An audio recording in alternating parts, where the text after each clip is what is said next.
Every day at the DC Central Kitchen is a hectic one. The kitchen produces more than 4,000 meals, 365 days a year, and delivers them to 100 organizations in the Washington, D.C. area that help feed the homeless.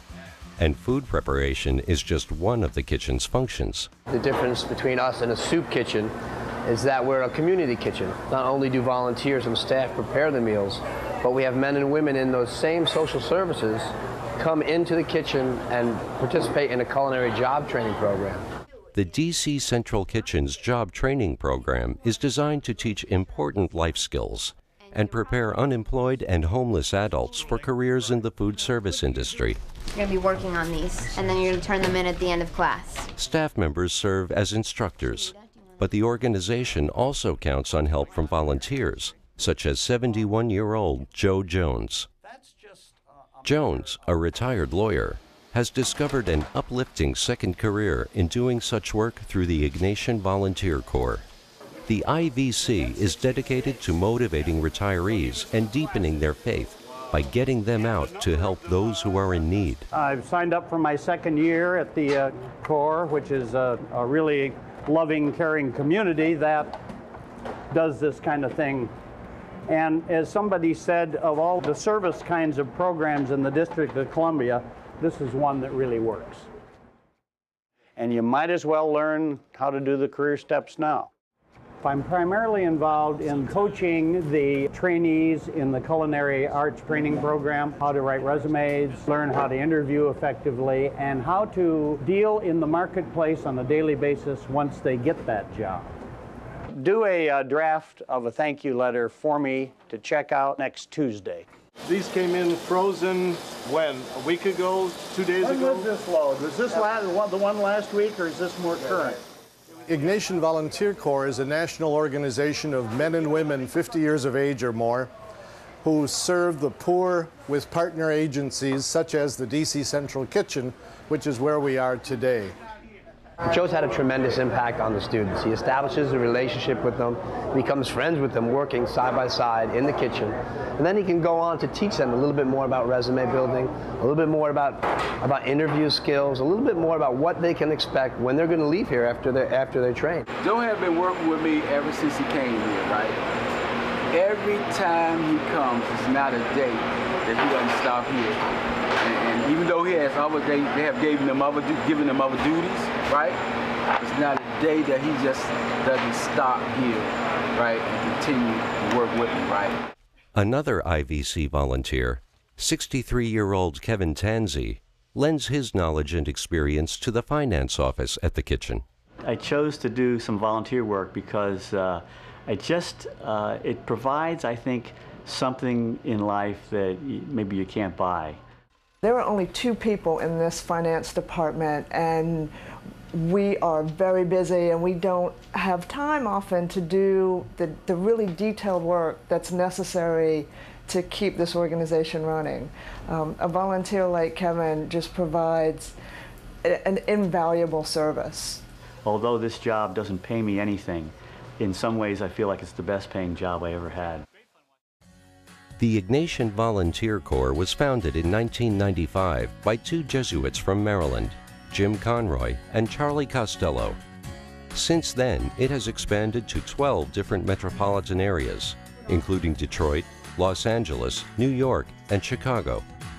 Regional Director Bill McSherry meets monthly with volunteers at the IVC's headquarters in Baltimore to discuss their experiences in the field. The Ignatian Volunteer Corps recognizes the needs of the metropolitan area in helping the poor and needy of that community. And we find that the volunteers are very interested in improving the life of their community. One of the best features of the IVC for volunteers is its practice of placing them in positions that will best utilize their talents. For the past 3 years, Molly Kilborn, a retired nurse, has been volunteering at a homeless shelter dedicated to assisting people who are in need of extra care and attention. They have reached the end of their rope, and we take them in. Most of them have been on drugs. Some are alcoholics. They go to meetings every day. We help them with their finances, help them find a little bit of support. Another volunteer, Cricket Hicks, wants to work with prisoners after retiring as a social worker. She spends 2 days a week at the Baltimore County Detention Center. I use my social work skills to help inmates who are ready to get out. For instance, I like to know if they have a home to go to. I like to know if they are going to do some kind of work. And so many of the inmates, the women inmates, have substance abuse problems.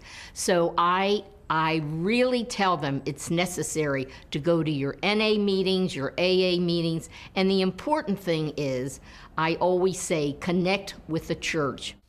While the IVC was founded on Jesuit and Ignatian beliefs, the organization says its volunteers do not propagate a specific faith or belief system. Nevertheless, there is a spiritual component to their work. One of the components of the program is spiritual reflection. We're finding that the Jesuit motto is seeing God in all things and getting meaning out of your work.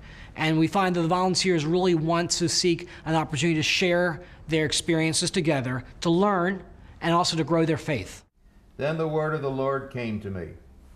Can I not do to you, house of Israel, as this potter has done, says the Lord? I feel like I've been blessed many times over. I want to give it back a little bit. And I really feel like the people that I work with really have never been given a break. They need a friend. They need some help. They need some guidance. Such assistance is the second chance that many of the students at the DC Central Kitchen need. Some of those who have taken it have become role models for others in their communities. Bo Sims spent most of his life in trouble with the law, but now looks forward to getting up every day for work and making an impact in his community. Being just coming out of the penitentiary and to be down here is my way of giving back to those who was in the same situation I was in. I'm like a beacon to them and say, oh man, if he did it, I know I can do it. And that's what I want. I want them to get something positive out of it so that one day I can say, hey, I made it. I'm just like Joe. I think people underestimate the amount of knowledge that is out there with retirees. For somebody to come in and has put years into finance, or years into administration, or years into computer skills, it's amazing for any organization to have that have that as a resource. For graduates of the job training program, such as Edward Taylor, a bright future seems to lie ahead. The power of his newfound passion for his work speaks for itself. I'm learning presentation, sanitation. I'm learning everything about the culinary I've never learned before. I'm learning here, and by me learning, it betters me for when I go out to another place to work. This is my forte right here. This is what they always have me doing. Pastries and cookies. Presentation is everything. To the Ignatian volunteers, service is everything. The working conditions may not be what they were used to in their careers, and the pay is non-existent. But the peace of mind and satisfaction that come from helping others are priceless. It's a constant process of learning and growing, and if you stop it and turn it off, then you die. And I'm not going to do that.